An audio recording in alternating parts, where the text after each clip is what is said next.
Bienvenue à tout le monde. Je vous présente notre conférencière. Il s'agit de Aude Nussia Taibi, qui est professeure en géographie à l'Université d'Angers, qui est une collaboratrice de GRIVE et du partenariat Rêve depuis longtemps, et puis de l'imaginaire botanique également. C'est un grand plaisir de t'accueillir, Nussia, aujourd'hui. Il faut préciser qu'on t'a demandé de nous éclairer par rapport aux zones humides qu'on connaît très mal. Alors, le titre de ta conférence, c'est les zones humides, de dynamique spatiale et socio-environnementale d'écosystèmes sous pression. Sans plus tarder, je vais te donner la parole. Eh ben, merci beaucoup Rachel. Effectivement, donc je suis Nussia Taibi, je suis donc géographe à l'Université d'Angers. Je vais essayer donc de vous présenter ce que sont les zones humides. Donc sachant qu'au départ, j'avais hésité effectivement entre zones humides et milieux humides, mais en réalité, c'est bien les zones humides que je vais vous présenter, sachant que les milieux humides, ça recouvre des écosystèmes, des milieux qui sont beaucoup plus larges, beaucoup plus vastes que les zones humides. D'ailleurs, j'en reparlerai dans les définitions données par la Convention de Ramsar. Ils parlent de milieux humides et à l'intérieur des milieux humides, ils vont aller définir différents types de zones humides. Je serai bien sur les zones humides. Donc l'idée, c'est effectivement de commencer en présentant les définitions parce que effectivement, elle pose un peu problème. La première chose qu'il faut dire concernant les zones humides, c'est qu'il s'agit de milieux azonaux, c'est-à-dire qu'on va pouvoir les rencontrer absolument partout à la surface de la planète, des plus hauts sommets des montagnes jusqu'aux plaines, des régions arides jusqu'aux régions glacées, en passant par les moyennes latitudes tempérées. On va pouvoir les rencontrer absolument dans tous les milieux. Cet élément-là fait qu'elles présenteront du coup des caractéristiques extrêmement variées, parce que justement, on les trouvera dans des régions arides, des régions très arrosées, etc. Et c'est pour ça, entre autres, que leur définition est relativement complexe. Et du coup, leur définition, elle est aussi controversée. Cependant, il est important de revenir sur ces définitions, notamment parce que ça va engager toute la question ensuite de leur délimitation, de leur reconnaissance et derrière de leur protection. Il y a des enjeux importants autour de ces questions de définition des zones humides. Alors, je vous en ai mis ici deux officielles, une pour la France, une pour le Québec. Alors, vous verrez qu'elles sont relativement proches, mais malgré tout, elles vont présenter des nuances non négligeables, j'allais dire. En France, c'est la définition officielle qu'on va trouver dans le Code de l'environnement et qui nous dit que les zones humides, ce sont donc les terrains exploités ou non, habituellement inondés ou gorgés d'eau douce, salée ou saumâtre, de façon permanente ou temporaire, ou dont la végétation, quand elle existe, y est dominée par des plantes hygrophiles pendant au moins une partie de l'année. Donc, vous voyez qu'il y a beaucoup de ou, de et, bref, ça vous donne une idée déjà de cette diversité des zones humides qu'on va trouver derrière.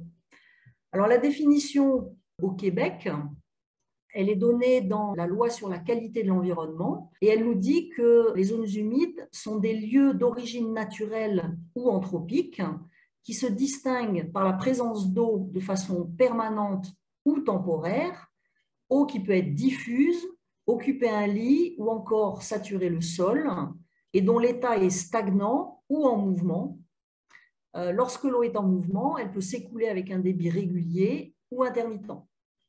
Alors, on ajoute à ces définitions le fait qu'un milieu humide est également caractérisé par des sols qu'on va qualifier d'hydromorphes ou une végétation dominée par des espèces qu'on va qualifier d'hygrophiles. Voilà ensuite une troisième définition, officielle également, c'est celle de la Convention de Ramsar, qui est une convention qui a été ratifiée en 1971 à Ramsar. Ramsar, c'est une ville en Iran. Et cette convention, elle avait pour objectif de protéger les zones humides, justement. Cette définition nous dit que les zones humides sont des étendues de marais, de fagnes, de tourbières ou d'eau naturelle ou artificielle, permanente ou temporaire, où l'eau est stagnante ou courante, douce, saumâtre ou salée, y compris des étendues d'eau marine dont la profondeur à marée basse n'excède pas 6 mètres. Alors, vous pouvez voir que cette définition, elle présente des éléments relativement précis par rapport aux deux précédentes, notamment cette histoire de profondeur, c'est-à-dire que tout ce qui va dépasser 6 mètres de profondeur passe dans une autre catégorie, on sort de la catégorie des zones humides. Alors, en définitive, les scientifiques, même si, comme je vous l'ai dit, voilà, d'un pays à l'autre, on n'a pas la même définition pour finalement les mêmes types d'objets. Vous allez aussi, quand vous lisez la littérature scientifique, les définitions qui sont utilisées peuvent varier, parfois de manière assez sensible. Mais il y a un élément sur lequel, j'allais dire, les scientifiques finalement s'accordent, c'est qu'il faut utiliser 3 éléments clés pour identifier les zones humides. Le premier élément, c'est l'eau, c'est-à-dire la fréquence, la durée et la profondeur des inondations ou des épisodes de saturation des sols. Le deuxième élément, c'est les sols, et plus précisément la présence de sols dits hydromorphes, c'est-à-dire dont la chimie et l'apparence sont nettement influencées par la présence d'eau. Le troisième critère, c'est la végétation, et plus précisément la présence d'espèces hygrophiles, comme je vous le disais tout à l'heure, c'est-à-dire ayant développé des stratégies particulières pour arriver à croître en sol hydromorphe. Alors le souci, c'est que assez fréquemment, en fait, une de ces composantes clés peut tout à fait manquer à l'appel. Notamment, par exemple, quand on va avoir un milieu humide perturbé par des actions anthropiques, mais aussi parfois par des processus naturels. Donc, dans ce cas-là, vous allez vous retrouver avec potentiellement, par exemple, le critère végétation qui ne sera pas présent, parce que, je ne sais pas, les végétaux auront été éliminés. On peut aussi avoir des zones humides d'origine récente. Là aussi, soit les végétaux n'auront pas eu le temps de se développer, ou plus fréquemment, les sols, la pédogenèse n'aura pas eu suffisamment de temps pour développer ces sols hydromorphes. Et puis, par exemple aussi, quand on est sur des sols gelés, les critères en végétation, sol, voire même eau, seront perturbés en fait. Comme je vous l'ai dit, on va se retrouver avec une grande diversité de types de zones humides, qui peuvent être solitaires ou organisées en complexe. Et chaque type aura des caractéristiques pédologiques, floristiques, faunistiques propres, selon les temps d'inondation, selon les périodes d'inondation, selon le climat, selon le degré d'anthropisation, etc. Je vous ai mis ici un exemple d'organisation schématique qui découle finalement de la structuration avec les altitudes, mais aussi les précipitations et les températures qui sont liées, la topographie, la proximité de la mer, etc. Et en fonction de ces éléments-là, vous voyez que vous avez déjà, rien que sur cet exemple-là, toute une série de types de zones humides très différentes les unes des autres. Et puis, je vous ai mis sur le côté droit la liste finalement des types de zones humides qui est reconnue par la Convention de Ramsar, avec quelques définitions. Je ne les ai pas toutes mises parce que je n'avais pas assez de place.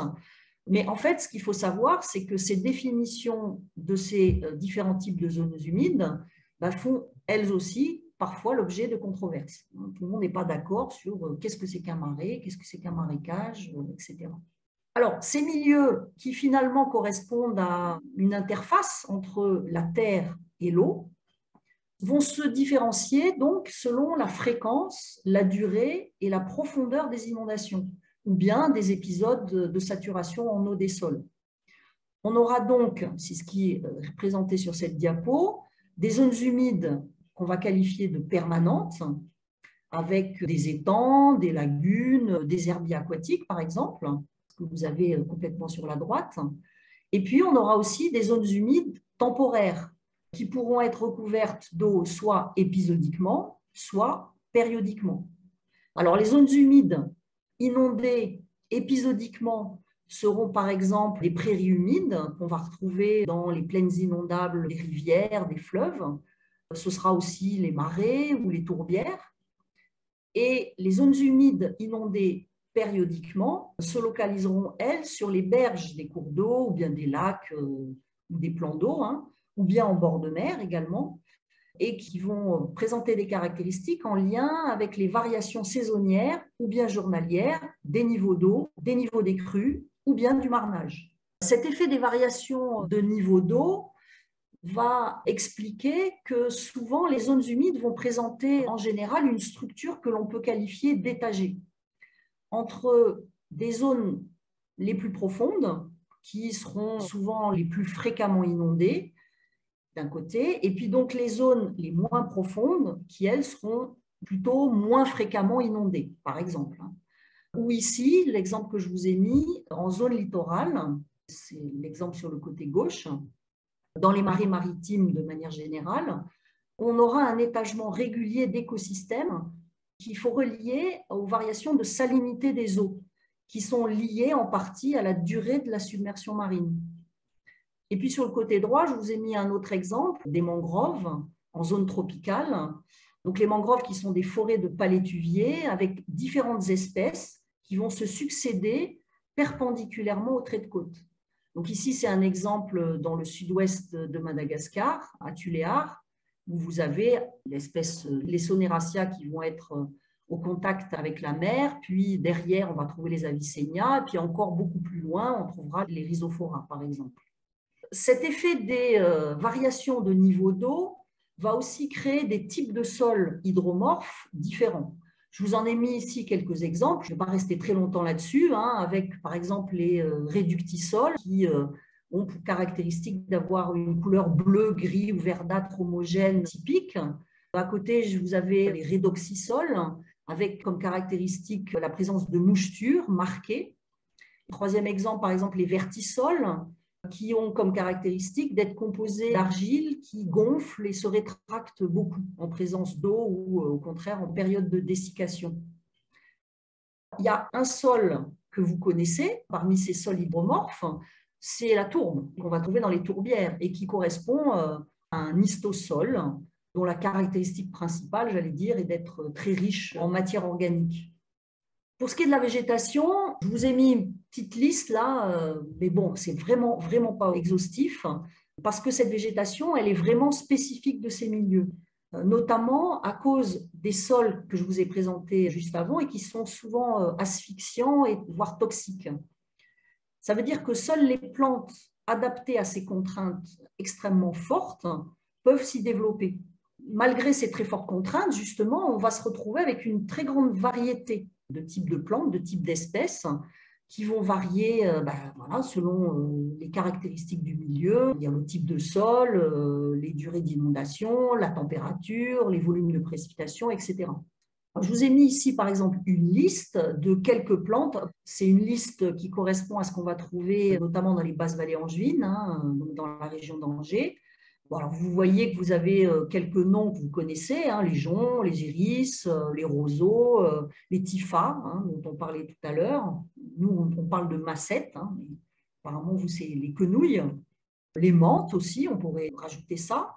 Mais je vous ai mis aussi en photo quelques plantes un petit peu plus étranges, on va dire, notamment l'espèce de tulipe que vous avez en haut, qu'on appelle dans la région la gogane, et qui correspond en fait à la fritillère pintade, qui est assez étrange avec ces espèces de damiers, là, puis sa couleur mauve très particulière, pas très fréquente finalement.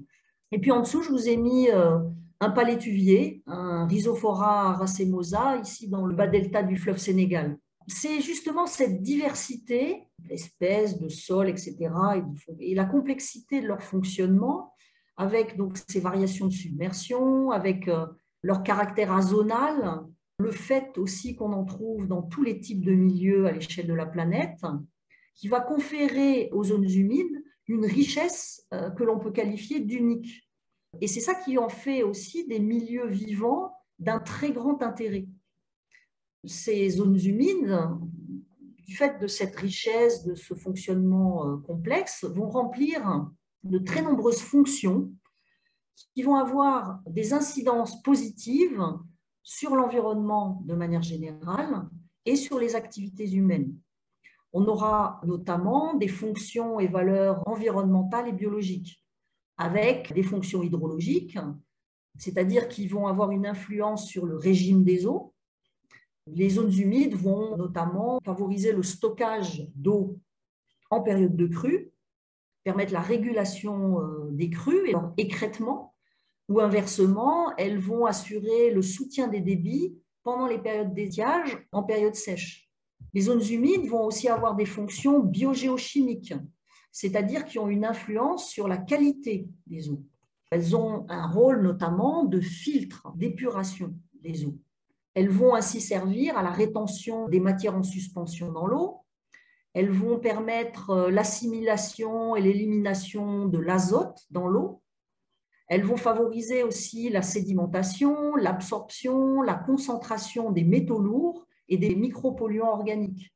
Les zones humides vont aussi avoir des fonctions écologiques. Elles sont reconnues comme des réservoirs de biodiversité majeurs à l'échelle de la planète, parce qu'elles sont des habitats aussi pour la faune et la flore, et des lieux très importants de reproduction, d'abri, de nourrissage pour de très nombreuses espèces animales, non seulement les oiseaux d'eau, mais aussi des amphibiens, des crustacés, etc.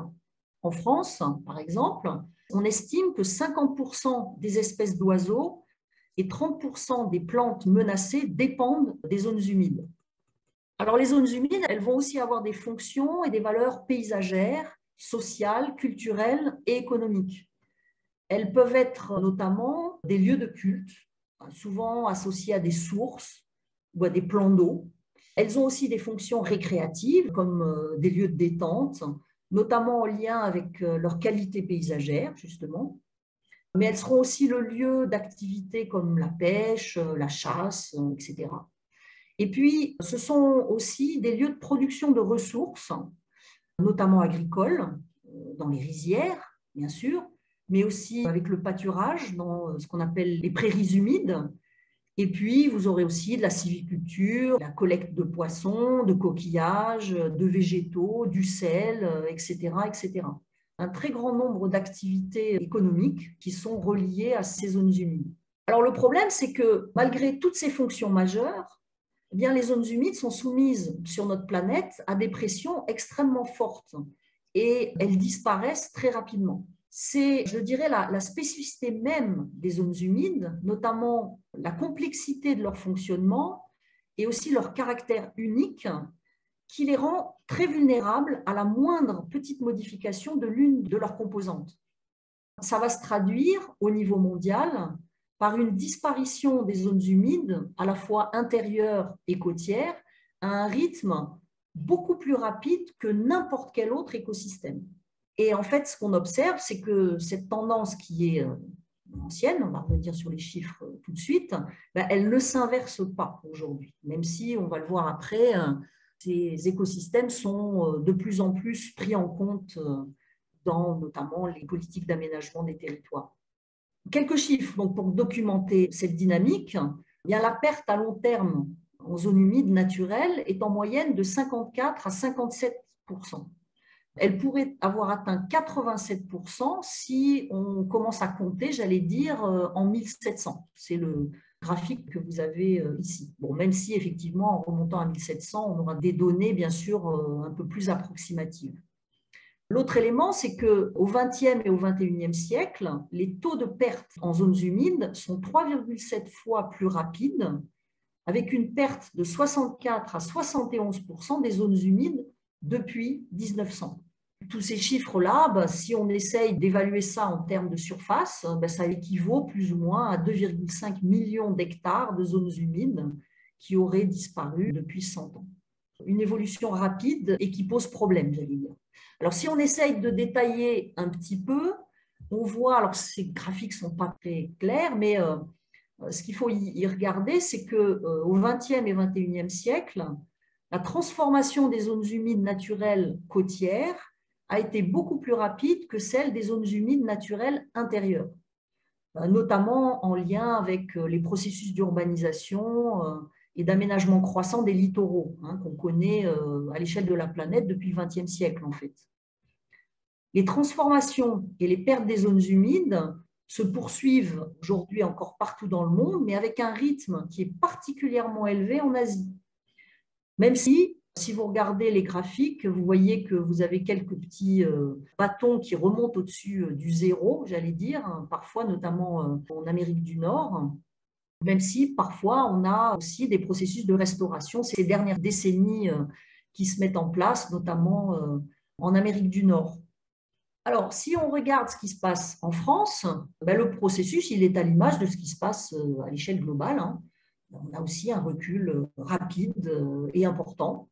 Sur la période 2010-2020, par exemple, la dégradation des sites de zones humides a été évaluée en métropole, mais aussi en outre-mer, à 41%.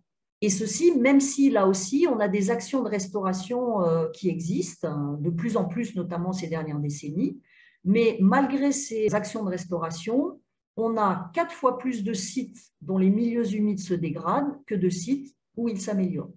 Donc la situation reste, comme je vous l'ai dit tout à l'heure, en France également, très problématique. Les causes de cette dégradation, on va avoir des moteurs primaires, on va dire indirects, de ces dégradations qui sont la croissance démographique de l'espèce humaine et puis l'évolution de l'activité économique. Et ces deux moteurs primaires indirects, j'allais dire un incident sur ce qu'on peut appeler les moteurs primaires directs, qui sont le développement des infrastructures routières, par exemple, ou de déplacement qui vont consommer des zones humides, mais aussi la transformation des terres avec l'assèchement pour l'agriculture ou bien pour l'urbanisation, également l'exploitation de l'eau. On parle beaucoup depuis l'année dernière en France des méga-bassines suite à la sécheresse de l'été dernier.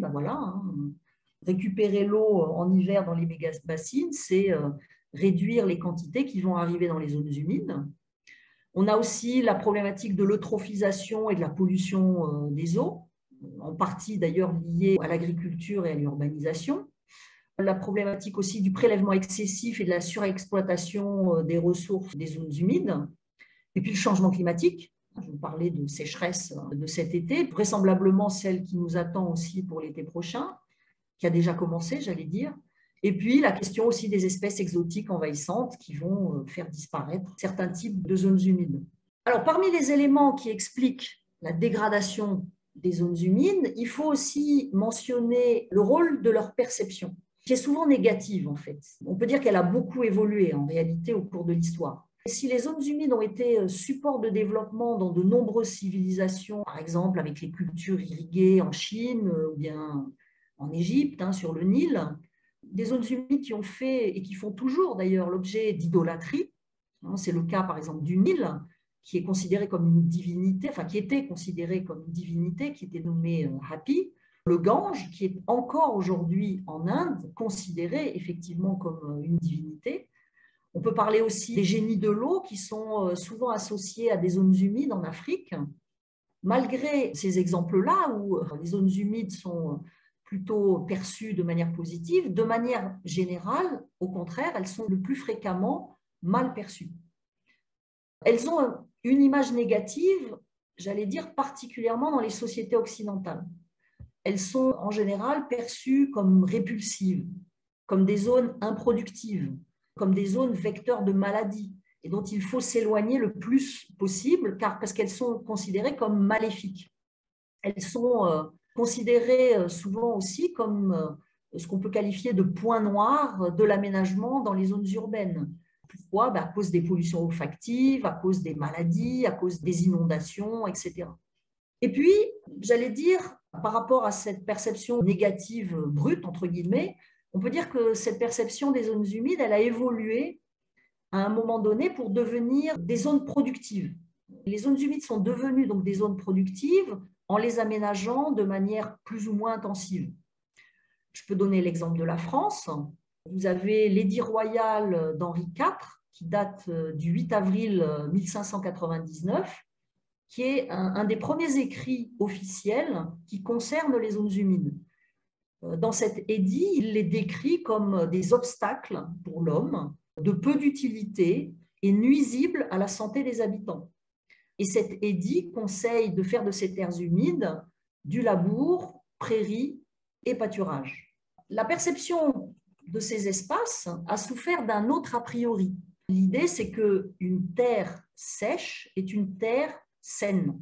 Et il s'ensuit qu'un marais humide donc est forcément malsain et donc nuisible et donc doit être supprimé. En définitive, quand les zones humides étaient prises en compte, parfois, ce n'était pas pour elles-mêmes, j'allais dire, mais au travers du risque d'inondation, par exemple, ou au travers des pratiques agraires, avec souvent une conception qualifiée d'hydraulicienne. qui visait à maîtriser l'eau et à limiter l'extension spatiale des inondations et des milieux humides de manière générale, en mettant en œuvre des endiguements, des barrages écrêteurs de crues, en asséchant les marais par drainage, etc. Et donc toujours finalement avec une perception négative. Alors cette perception négative, elle s'exprime par exemple dans ce texte de Guy de Maupassant, Le Horla.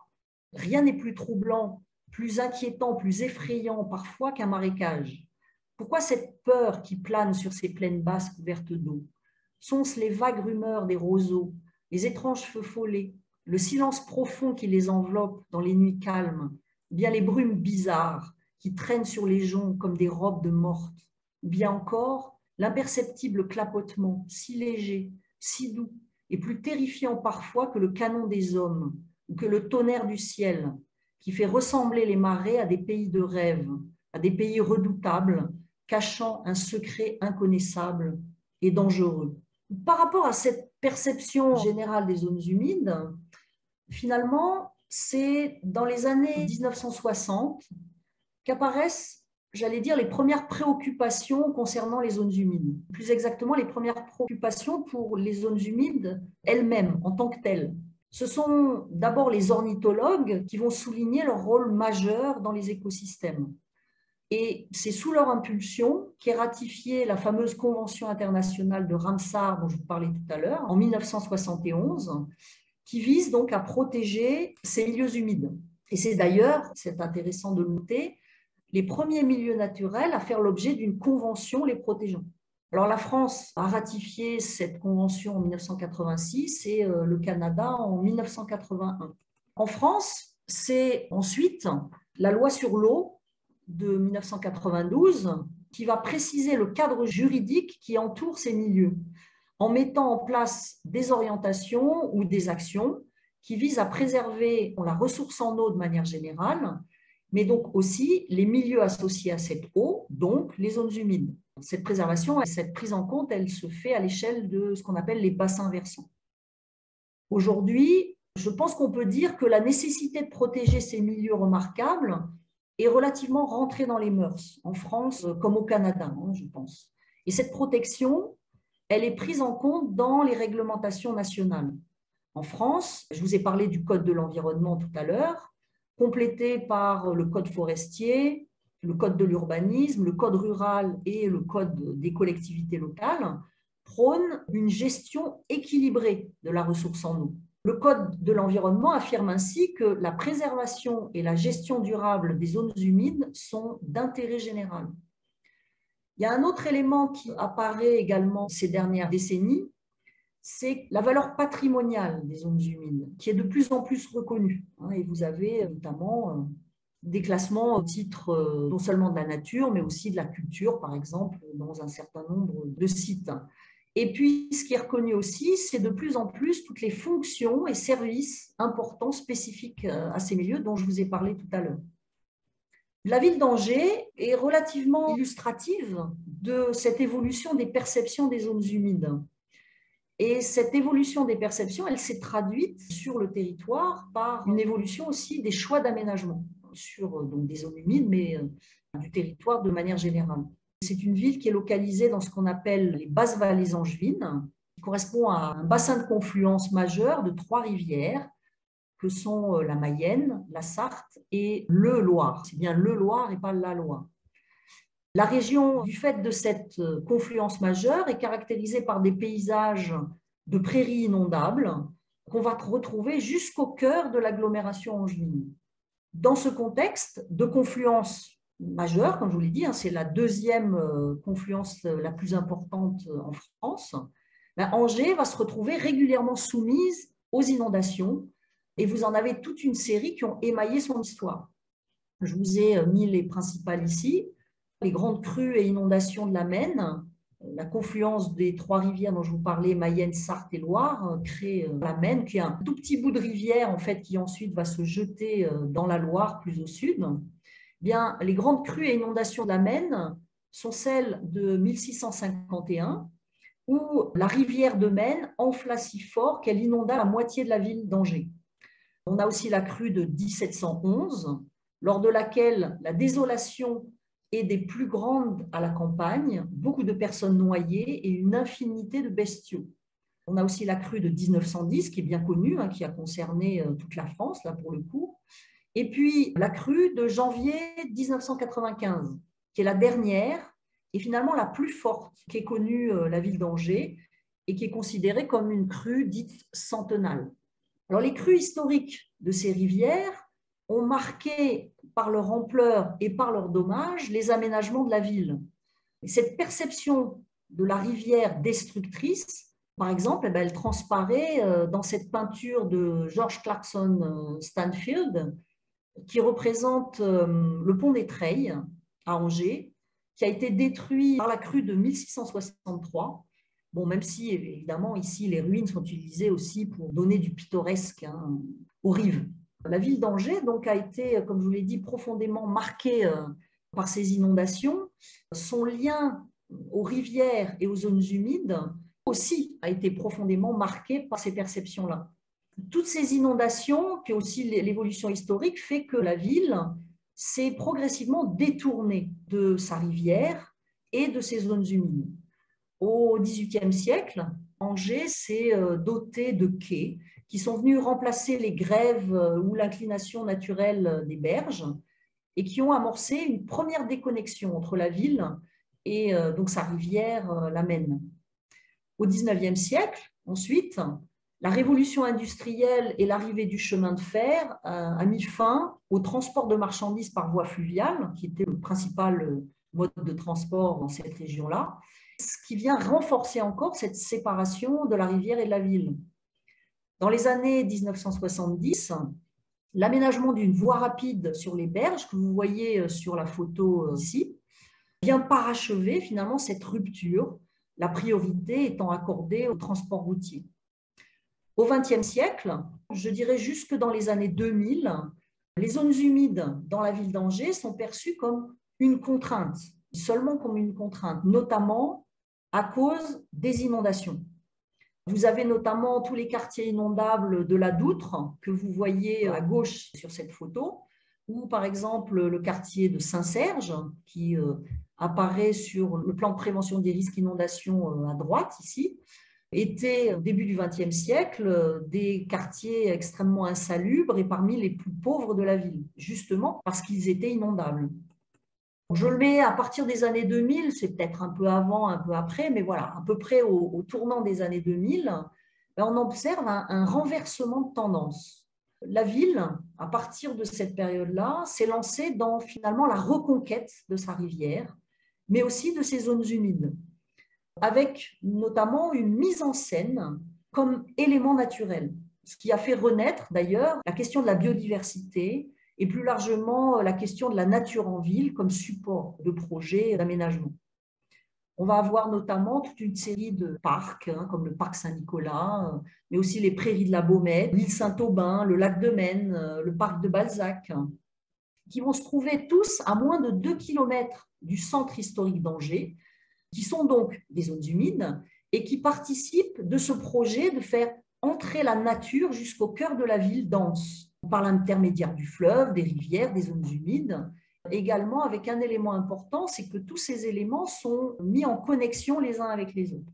Dans ces parcs, etc., l'inondabilité est préservée dans ce qui est devenu finalement des vastes parcs urbains qui deviennent des espaces de loisirs et sportifs. Et l'inondation, j'allais dire, elle est même mise en scène chaque année, notamment dans le parc Balzac.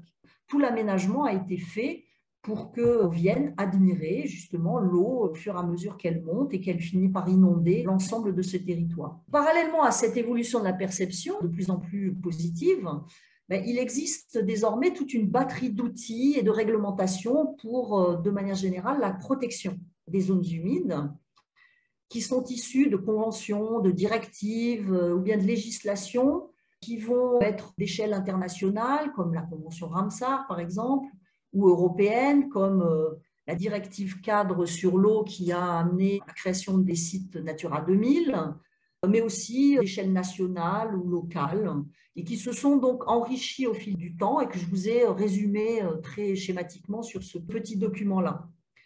Alors, sans détailler, parce que ça serait trop long, il faut retenir quand même quelques outils spécifiques aux zones humides ou à la région d'Angers, les sites Ramsar, liés à la Convention de Ramsar, et puis aussi les sites Natura 2000, qui prennent une place particulièrement importante dans la région d'Angers.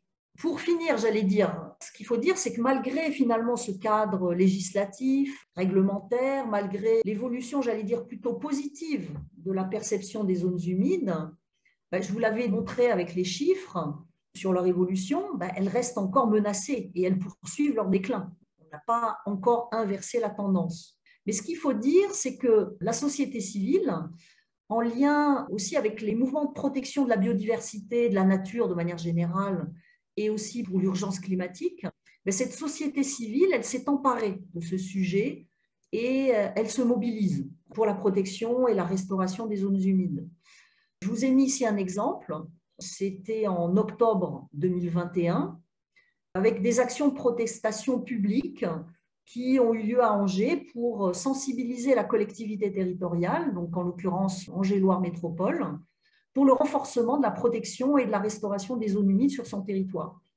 Sachant qu'à Angers, du fait des caractéristiques du territoire, je vous ai dit, une deuxième zone de confluence en France, le rôle de l'université peut-être, on a eu pendant des années un master zone humide à l'université d'Angers qu'on co-portait avec les collègues de biologie.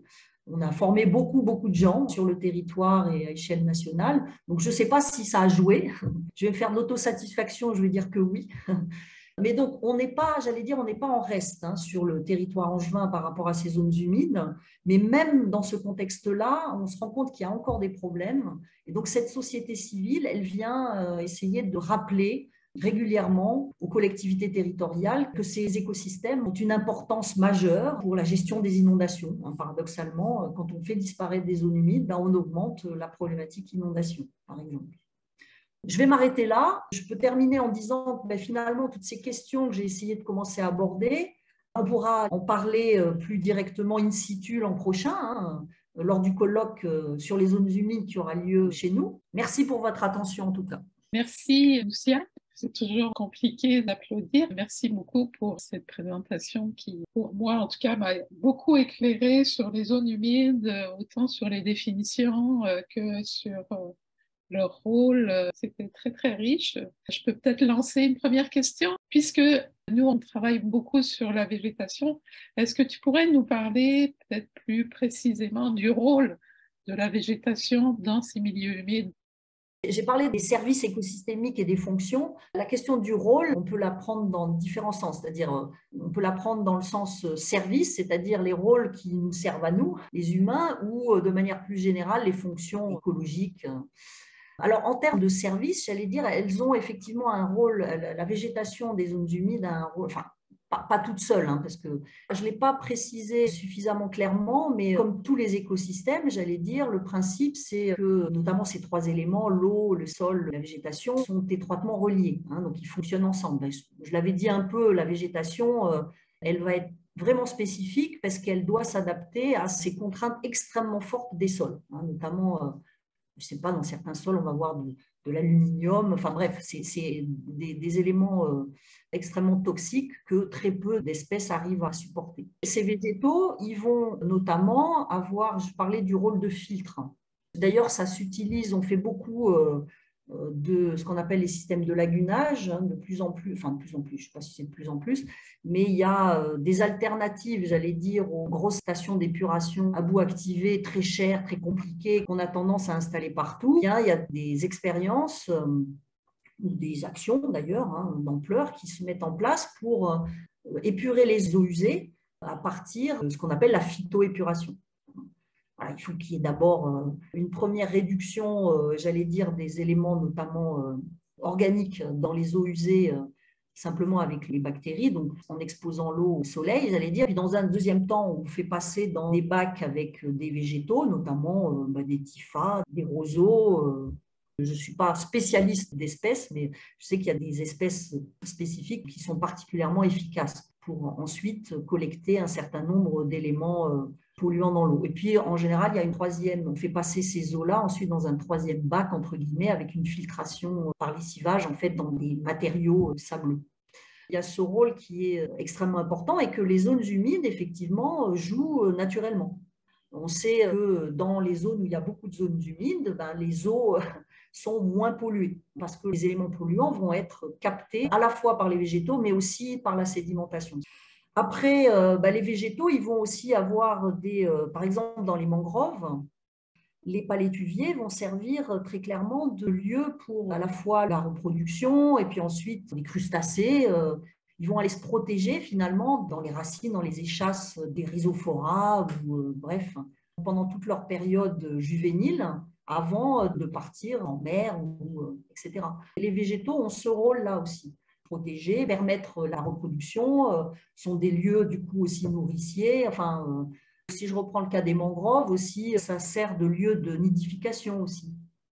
Toutes les grandes zones humides qu'on va trouver en Afrique, par exemple, enfin, là où je travaille, dans le bas delta du fleuve Sénégal, c'est des lieux de transit de je ne sais pas combien de centaines d'espèces d'oiseaux migrateurs qui vont nicher dans leur voyage. En fait, ils vont s'arrêter dans le parc du Djoudj ou le parc du Diaoling pour nidifier, pour se reproduire avant de repartir faire le tour de la planète. Si je reviens au terme de service pour les humains, on parlait tout à l'heure des tifas, ça sert pour faire des nattes, des choses comme ça. J'avais une autre espèce, toujours dans le bas delta du fleuve Sénégal, une espèce qu'on appelle Sporobolus robustus, qui va servir aussi à faire des nattes, qui est très connue dans cette région-là. Et d'ailleurs, c'est parce que je te disais que le TIFA dans le bas delta du fleuve Sénégal était un problème, parce que justement, les gens localement ont l'habitude de faire les nattes avec le Sporobolus et pas du tout avec le TIFA. Le TIFA, il n'y en avait pas beaucoup, donc il y a des actions qui sont en train d'être faites actuellement pour essayer de trouver des débouchés à cette plante qui envahit tout, pour faire en sorte que les gens du coup les coupent et aient intérêt à les couper. Mais on voit que ça prend du temps, parce que ça fait déjà 20 ans, puisqu'on est en 2023. Le barrage qui a créé l'invasion par le TIFA, il date de 1986. Il s'est rempli seulement en 99, on va dire. Donc voilà, ça fait 20 ans et en fait, les gens ne sont pas encore appropriés cette nouvelle espèce. Enfin, ce n'est pas une nouvelle espèce, elle existait déjà, mais tellement dominante qu'il faut peut-être plus qu'une génération pour que les gens trouvent un usage suffisamment intéressant pour qu'ils se fatiguent à aller couper les tifas. Pour commencer, merci beaucoup pour la présentation. C'est super intéressant. Je suis toute nouvelle aux zones humides, alors c'était vraiment formateur. Et puisqu'on parle beaucoup du Sénégal, j'avais une question à ce sujet. Tantôt, vous disiez qu'en Afrique, il y a des génies de l'eau et je me demandais si c'était les zones humides étaient particulièrement protégées plus qu'ailleurs, si le Sénégal prenait des actions pour vraiment les protéger ou comme le Sénégal est sur le bord de l'océan, mais pas toute la région. J'imagine que ça doit varier à même le Sénégal. Un second temps de ma question, ce serait, est-ce qu'il y a des rituels liés à l'eau, en particulier pour les Sénégalais? Alors, en fait, la première fois que j'ai été confrontée, j'allais dire, au génie de l'eau, c'était au Mali. Donc, on était sur les zones humides intérieures.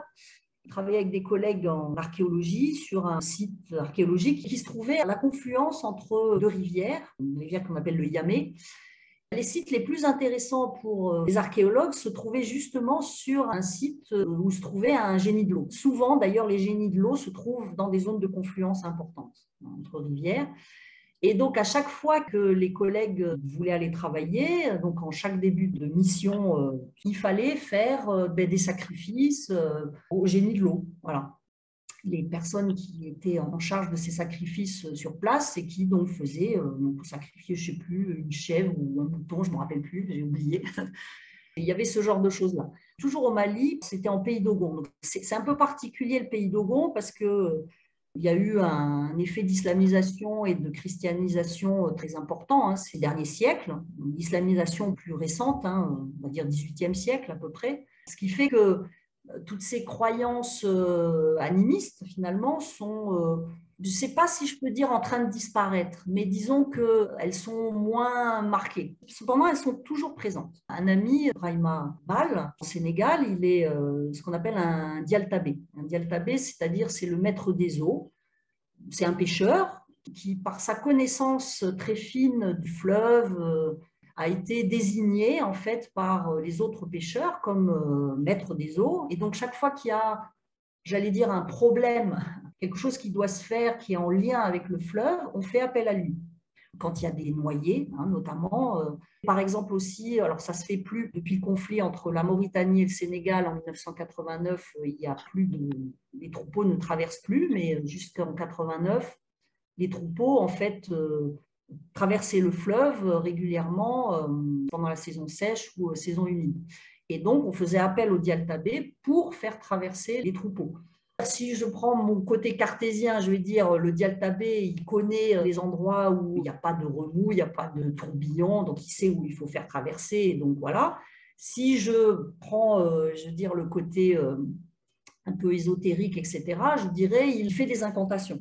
Effectivement, quand il fait ça, à chaque fois, il va faire des incantations. Il va prendre un pot avec, il va mettre du lait, il va mélanger avec de l'eau et ensuite il va le verser et il fait des incantations qui sont des formules magiques en une langue qui n'est pas du Wolof, qui n'est pas du Pulaar, qui est une langue, la langue des génies, quoi.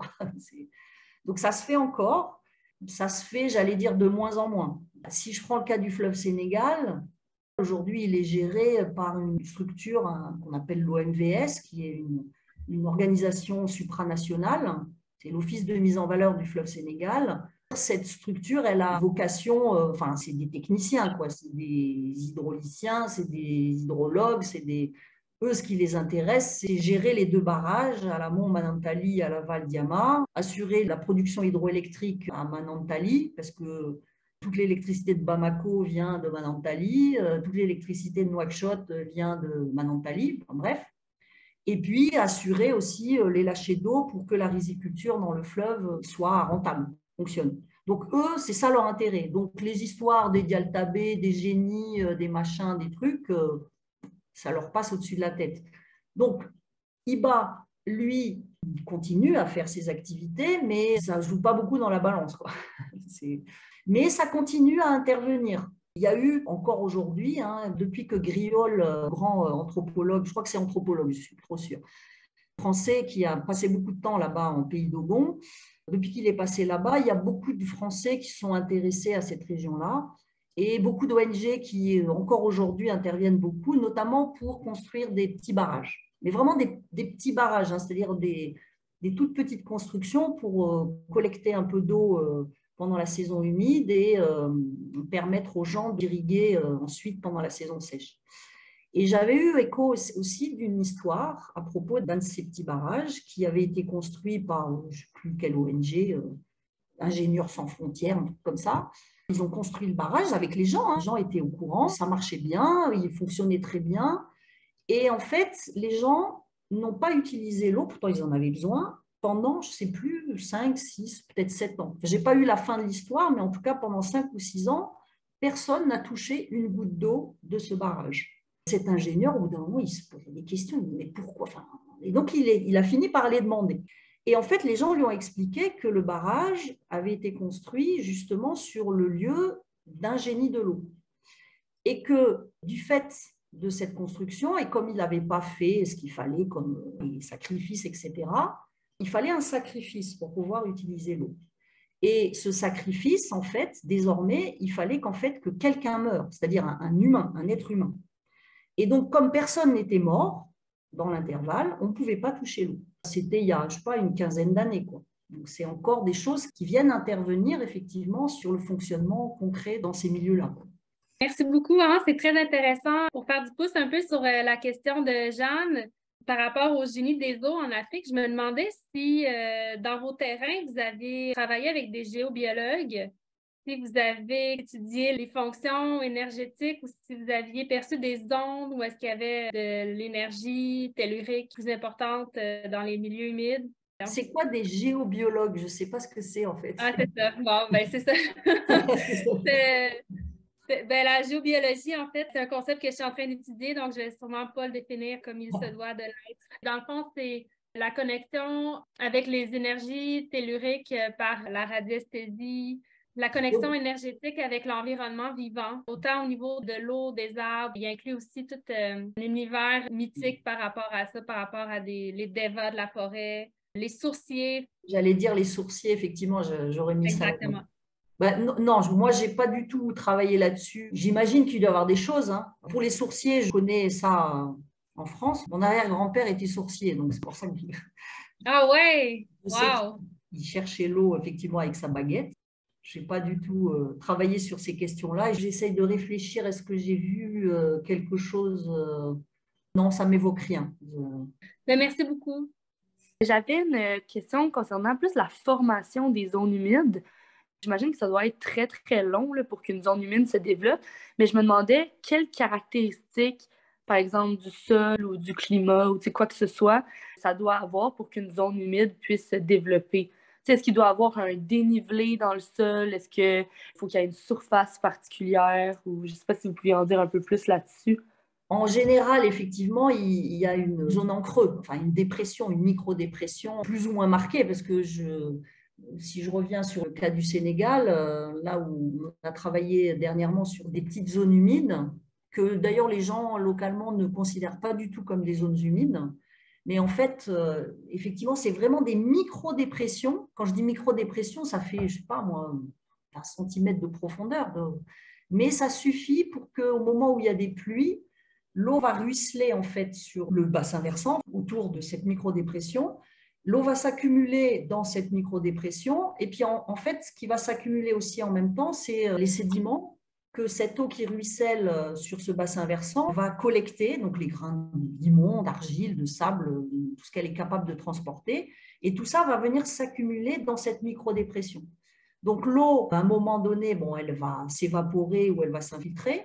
Mais la conjonction, j'allais dire, des deux finit par créer effectivement un contexte favorable à la formation d'une zone humide. Après, j'ai montré à un moment donné aussi les zones humides qu'on va trouver sur les zones côtières. Ce n'est pas la question de la dépression, mais c'est cette topographie de plage, quoi, par exemple, avec cette pente qui fait que les différentes portions, ce qu'on appelle l'estran finalement, enfin, de la plage, si vous voulez, de manière générale, les différentes portions vont être submergées plus ou moins longtemps par la mer. Ça va créer des conditions plus ou moins salées. Paradoxalement, c'est les zones qui sont submergées le moins fréquemment qui vont être le plus salées, parce que quand l'eau de mer va venir, elle va diluer finalement les sels. Et donc là, on va avoir une organisation qui va être liée à ces dispositions par rapport à la marée, en fait, au marnage. Oui, il y a des conditions particulières, entre guillemets, qui vont favoriser le développement de zones humides. Après, il y a tellement de variétés de zones humides que c'est un peu... Et puis, les temps de formation, si on part du principe qu'on va qualifier de zone humide un écosystème où il y a un sol typique de zone humide, on part du principe que dans les processus de pédogenèse, donc de formation de sol, quel qu'il soit d'ailleurs, le minimum, j'allais dire, c'est 300 ans. Mais c'est vraiment quand ça va vraiment, vraiment très vite. Mais souvent, c'est plutôt, on va compter en, je ne sais pas moi, quelque chose comme 1000 ans, quoi. Puis en même temps, en disant ça, je me dis que j'ai un contre-exemple qui me vient à l'esprit. C'est-à-dire que d'un côté, c'est des milieux, des écosystèmes qui vont se mettre en place sur des pas de temps extrêmement longs, ce qui implique d'ailleurs l'importance de les protéger, parce qu'une fois qu'elle a disparu, avant de la reconstituer, il va falloir beaucoup de temps. Mais d'un autre côté, les mangroves, par exemple, ont pour caractéristique d'être extrêmement dynamiques. Une partie de la mangrove qui va dépérir très rapidement, en l'espace, je ne sais pas, d'1 an, mais en fait, on va très bien pouvoir observer une translation, c'est-à-dire qu'elle va se développer très rapidement à l'aval ou à l'amont ou un peu à côté, quoi. C'est à la fois des milieux qui ont besoin de beaucoup de temps, mais en même temps, ils sont très dynamiques. Voilà. Ça dépend. Moi, c'était à la fois une remarque et une question, parce que je travaille sur l'herborisation du coup au 19e siècle dans l'ouest de la France, donc les gens qui font des herbiers, les botanistes. En fait, ce que j'ai observé, c'est que dès le milieu du siècle, ils commencent à s'inquiéter de l'assèchement de certains marais ou certaines zones humides, parce qu'ils voient des localités botaniques où il y a des espèces très très rares à l'échelle du département qui disparaissent. Forcément, ça n'a pas encore d'écho parce que bon, la protection de l'environnement ne se fait pas par rapport aux espèces à ce moment-là, mais bon, ça émerge petit à petit par rapport au paysage. Donc bref, ça n'a pas d'écho à ce moment-là.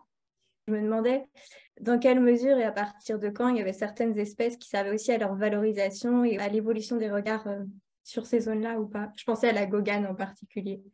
Est-ce que le fait d'avoir repéré certaines espèces particulières au moment de l'herborisation fait qu'on s'est plus intéressé à ces milieux-là? Oui, entre autres, mais aussi comment est-ce que plus récemment, il y a certaines espèces qui ont été utilisées pour communiquer aussi sur ces espaces-là et changer le regard. Comme espèce emblématique, oui. Alors, c'est vrai que, j'allais dire, je parlais des mangroves, très clairement, les palétuviers, parce qu'ils ont justement ces morphologies un peu particulières. J'ai toujours trouvé justement que il y a beaucoup d'ONG qui se sont investies dans la restauration et la protection des mangroves. Et ils utilisent souvent, il me semble, beaucoup les rhizophora. Les rhizophora, c'est ceux que j'avais montré avec les racines des chasses, là. On peut avoir l'impression que la plante s'est déplacée. Mais en fait, ce n'est pas la même. Elle est morte et puis il y en a une autre qui s'est... Enfin, bref. Peut-être effectivement dans ce cas-là. Par rapport tu parlais de la gogane, c'est vrai que pour les basses vallées angevines, il y a 2 éléments vivants, j'allais dire, qui sont utilisés, ou peut-être 3. C'est des actions autour des peupleraies pour essayer de ralentir le développement des peupleraies dans les basses vallées angevines.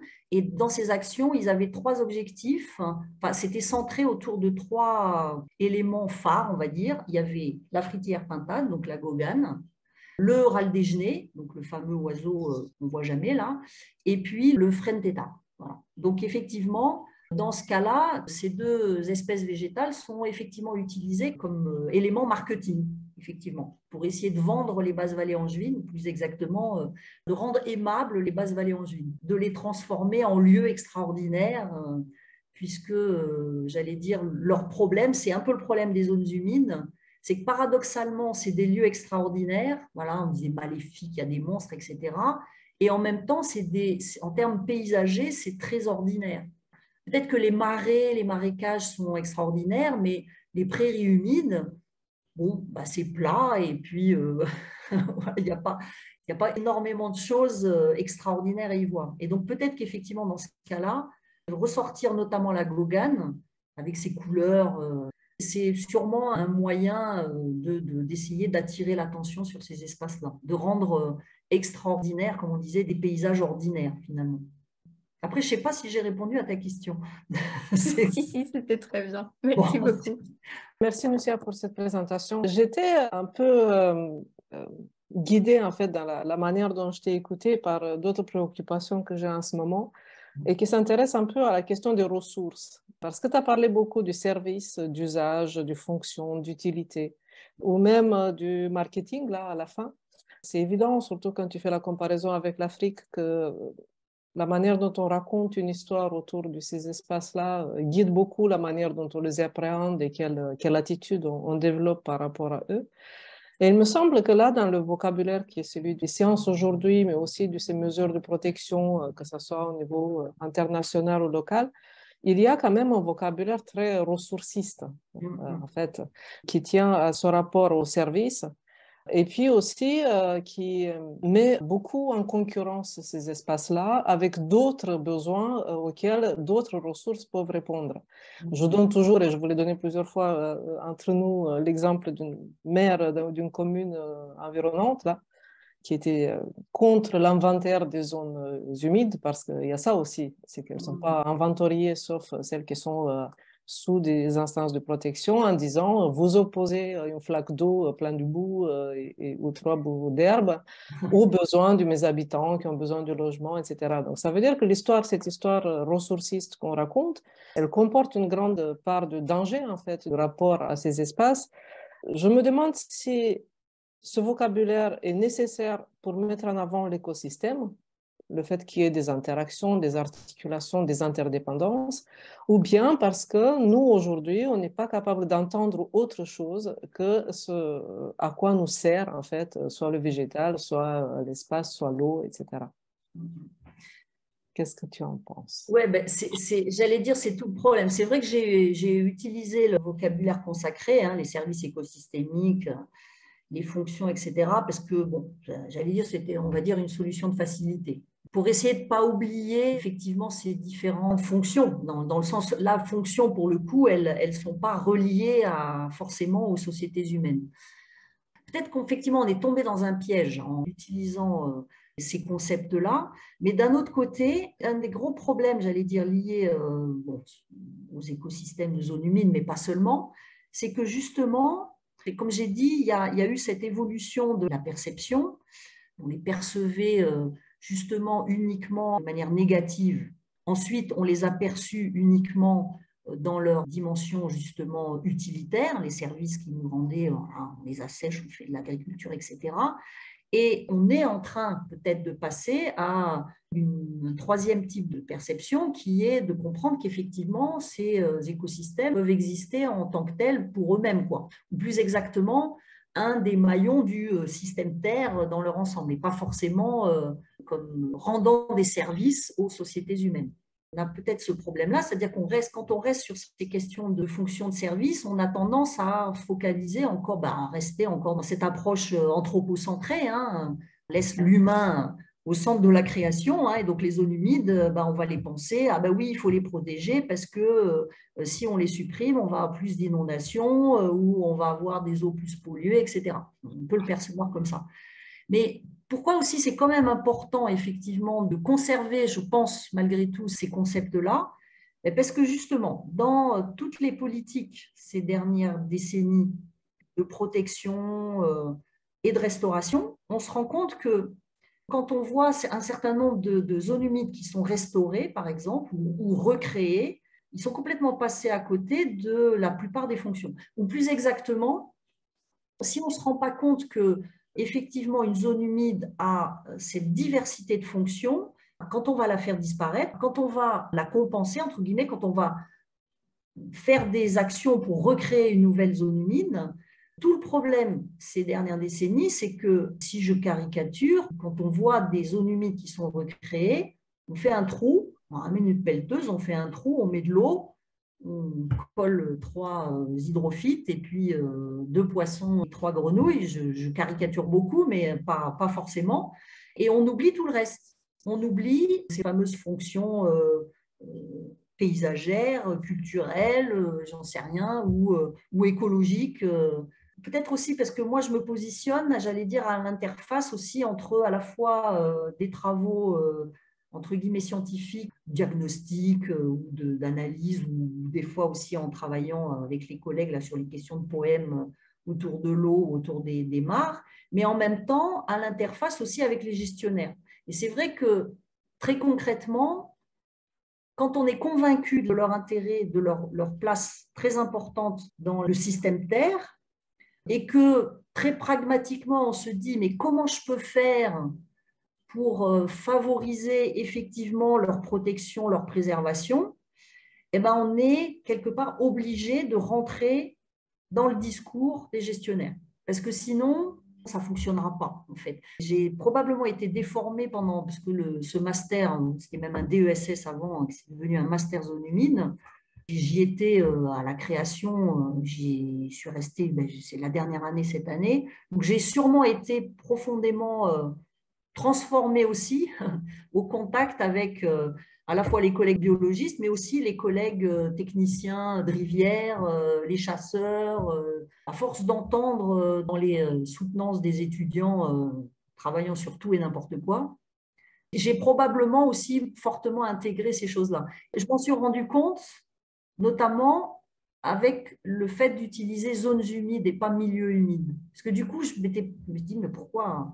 Effectivement, quelle est la différence? Je suis allée voir et il y a une vraie différence entre milieux humides et zones humides. Et si j'utilise zones humides, moi, systématiquement, c'est parce que j'ai passé des années avec des collègues où on ne parlait que de zones humides. Et je ne m'étais même pas posé la question, en fait. Ouais, je ne suis pas satisfaite, effectivement, de ces concepts-là, mais je pense qu'on n'a pas vraiment le choix aujourd'hui. On ne peut pas ne pas les utiliser, malheureusement. Moi, j'ai comme l'impression que c'est une question qu'on va retrouver dans nos futures discussions, que ce soit à Trois-Rivières en juin ou encore à Angers l'année prochaine. À la fois la différence entre milieu humide et zone humide, on pourra y revenir, mais là, comme le temps presse, on va s'arrêter là aujourd'hui. Alors, merci encore, Nucia, pour tous ces éclairages. Et puis, merci à vous toutes et tous qui êtes présents. On se revoit bientôt.